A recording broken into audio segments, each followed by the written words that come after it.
Praise the Lord, जय मसीह की। मैं पास्टर रोय बघेल, प्रार्थना भवन छड़िया, जिला बलौदाबाजार, छत्तीसगढ़ से आपका स्वागत और अभिनंदन करता हूं। और आज आप लोगों के बीच में छोटा सा संदेश प्रभु यीशु मसीहा के नाम से बांटता हूं। निश्चय ही ये संदेश आपके और आपके जीवन के लिए बड़े आशीष और उत्साह के कारण बनेगा। जो क्योंकि आज जो विषय है सुख और दुख, सुख और दुख, सुख और दुख दोनों को व्यक्ति जान नहीं पाता कि ये कहाँ से आता है, कैसे आते हैं।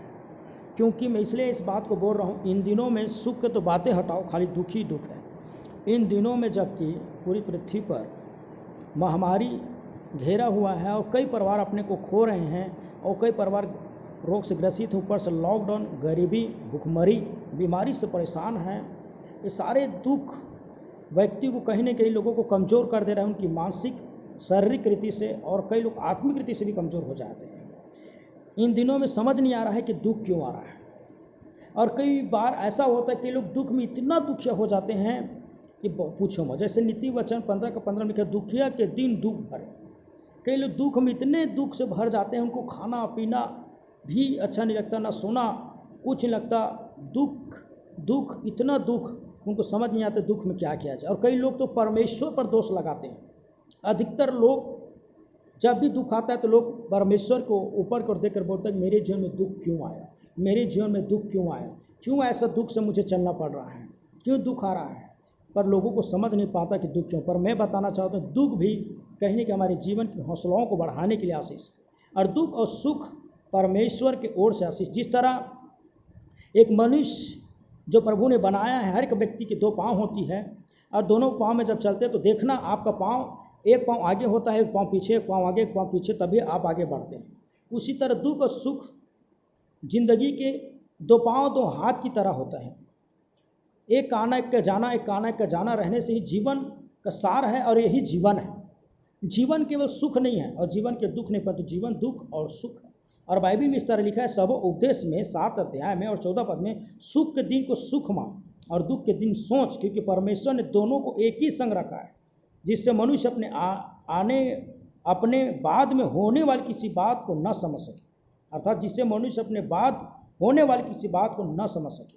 मेरे प्रियो, सुख के दिन को सुख मान और दुख के दिन सोच। अक्सर लोग दुख में ही अपनों को याद करते हैं और दुख में ही अपने आप का मूल्यांकन करते हैं कि मैं कहाँ पर गलती की। सुख में लोग मतवाला हो जाते हैं, सब कुछ भूल जाते हैं, प्रेम दया धर्म खत्म हो जाता है। पर दुख में ही अपनों की और लोगों की पहचान होती है। और दुख हमें बहुत कुछ सिखाता है, पर सुख सीखने के ही बाद आता है। मेरे प्रिय भाई बहनों, दुखों में परमेश्वर को ना कोसो। दुख भी हमारे जीवन के लिए कहीं न कहीं एक मार्गदर्शन बन के आता है, और सुख दुख दोनों परमेश्वर ने बनाया है। और हर परिस्थिति में आप परमेश्वर का धन्यवाद और विश्वास योग्य भक्त बनिए। केवल सुख में ही परमेश्वर का धन्यवाद न बने। अय्यूब के जीवन में देखते हैं, आप में से हर एक व्यक्ति अय्यूब के बारे में जानता है। अय्यूब उस देश का सबसे बड़ा धनी और यहोवा की दृष्टि में भय और खरा मानने वाला व्यक्ति था, और बिल्कुल परमेश्वर के ही अनुसार चलने वाला था। खुद परमेश्वर की तारीफ करता है। पर एक दिन स्वर्ग में शैतान जब हिलते डुलते घूमा, परमेश्वर सामना हुआ। परमेश्वर ने पूछा, कहा कि मेरे दास अय्यूब को देख कितना विश्वास और ईमानदार है। तब उसने कहा, शैतान कहता है परमेश्वर को, वो तुम्हें बिना लाभ के तेरे भक्ति नहीं करती। उसे तुमने उस देश का धनी बनाया है, संपन्न कर दिया है, उनके बेटी बेटा सुंदर सब कुछ, इसीलिए तेरी भक्ति करता है। और परमेश्वर और शैतान के बीच में ऐसी बातचीत हुई परीक्षा के लिए अय्यूब का, और परमेश्वर ने उन्हें उनकी चैलेंज स्वीकार किया कि हर घड़ी में अय्यूब मेरे विश्वास योग्य भक्त रहेगा, हर समय, दुख हो या सुख हो। और वास्तव में जब उनकी परीक्षा ले गई अय्यूब की, जो उज्र देश का धनी से उस देश के पल में ही गरीब हो गया, उनकी बेटी बेटा मारे गए, सारे मजदूर छोड़ के चले गए, और एक पल में वो कंगाल हो गए। पहली परीक्षा।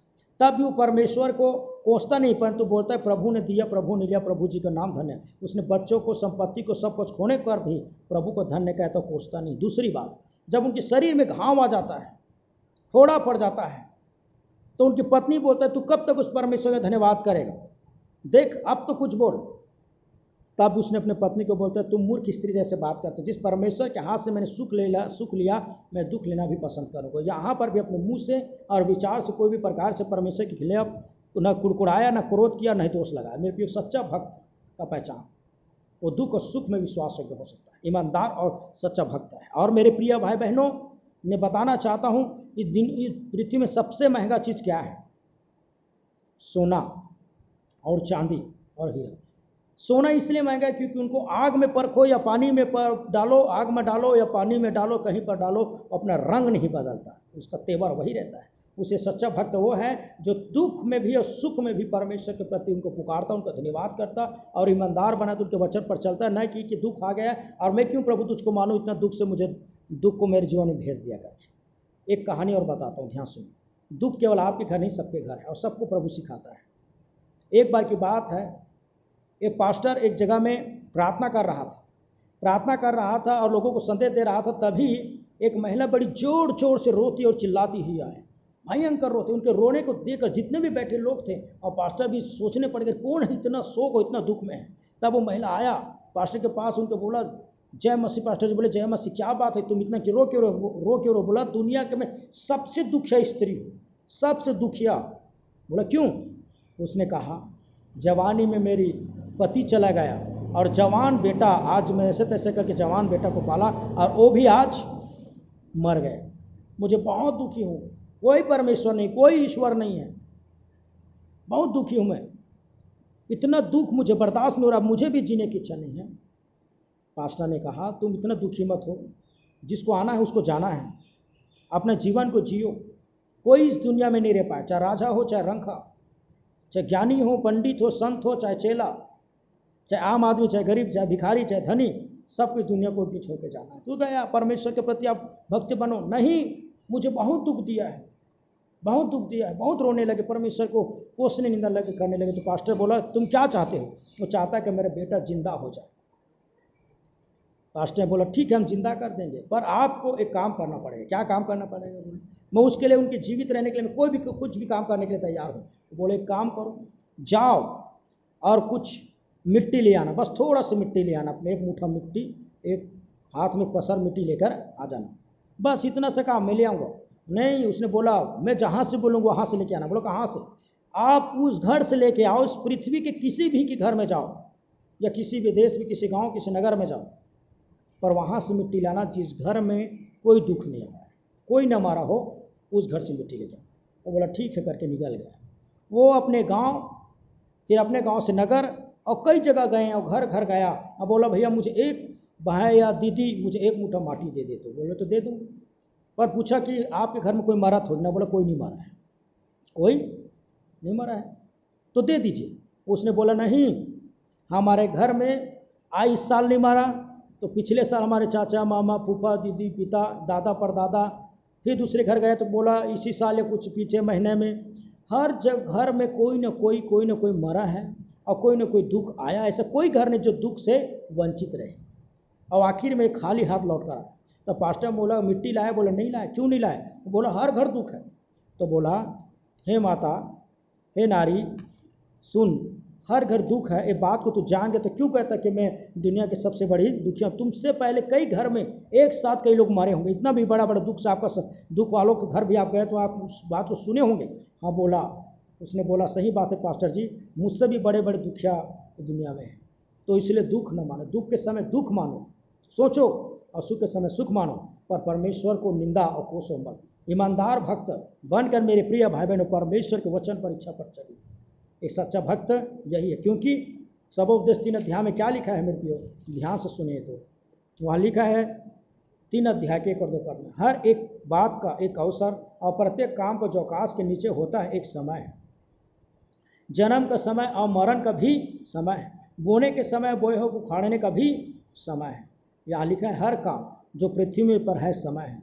जैसे मनुष्य को जन्म होता है, बच्चा होता है, जन्म होता है, जन्म का समय, उसी पर मृत्यु का भी समय है। जन्म के समय आप हंसते हैं, खुशियाँ मनाते हो, मरण के समय रोते हैं। इसलिए कहते हैं शोक मनाने के साथ शोक मनाओ, रोने वाले के साथ रो, हंसने वाले के साथ हंसो, और यही जीवन है मेरे प्रिय भाई बहन। मैं खुद जो आप लोगों के बीच में प्रचार करूँ, मेरे घर भी दुख है, दुख आया, मैंने भी अपनों को खोया, पर हम उस दुख को लेकर, उस माता पिता या किसी को गुजर जाने को लेकर न बैठे रहे। माता पिता जीवित रहता है हम में, जो आज हम उनके बीच जिनको पैदा किए हम में जीवित हैं। लोग जब बोलते क्या बोलते, फलाना का बेटा, फलाना का बेटी है, ये बीज को आगे बढ़ाइए। जिस तरह एक किसान किसानी करता है तो प्रत्येक साल वो ढेर सारा धान पाता है, उसमें से कुछ धान को बीज बोने के लिए, अगले साल के बीज बोने के लिए रख लेता है, और अगले साल का बीज फिर इस साल बीज लाता है। उसी तरह मनुष्य की जीवन है। कई लोग दादा परदादा माता पिता गुजर जाते हैं, उनकी कोई न कोई वंश जीवित होता है जो उनके द्वारा उनके नाम और उनका व्यवहार जीवित रहता है। पर दुख और सुख आता है, पर ये दुख और सुख हमारे विश्वास को डगमगाने ना पाए और ये दुख सुख हमको कमज़ोर ना करने पाए। मैं इस संदेश से आप लोगों को यही हौसला बढ़ाना चाहता हूँ प्रियो, दुख और सुख आना है, दुख सुख आना है, पर ये दुख सुख में हम अपने विश्वास को न खोएं और अपने परमेश्वर के प्रति भक्ति को न खोएं, पर और विश्वास हो के बने। और दुनिया कोई भी व्यक्ति जो मुझे सुनते हैं वो सब सुनिए, दुख और सुख तो आना है, क्योंकि जिस तरह दो पाँव हैं और दोनों पाँव चलने में एक आगे एक पीछे होता है, उसी तरह हमारे जीवन में दुख सुख आता है। और यही जीवन है और यही जीवन जीने की कला है और इसी तरह जीवन का आनंद और लिया जाता है, प्रभु के नाम को बड़ा ऊंचा उठाया जाता है। मेरे प्रिय भाई बहनों, मैं आशा करता हूँ इस संदेश आपसे बातचीत किया है। परमेश्वर संदेश के द्वारा आपको मुझको हम सबको आशीष दे। God bless you.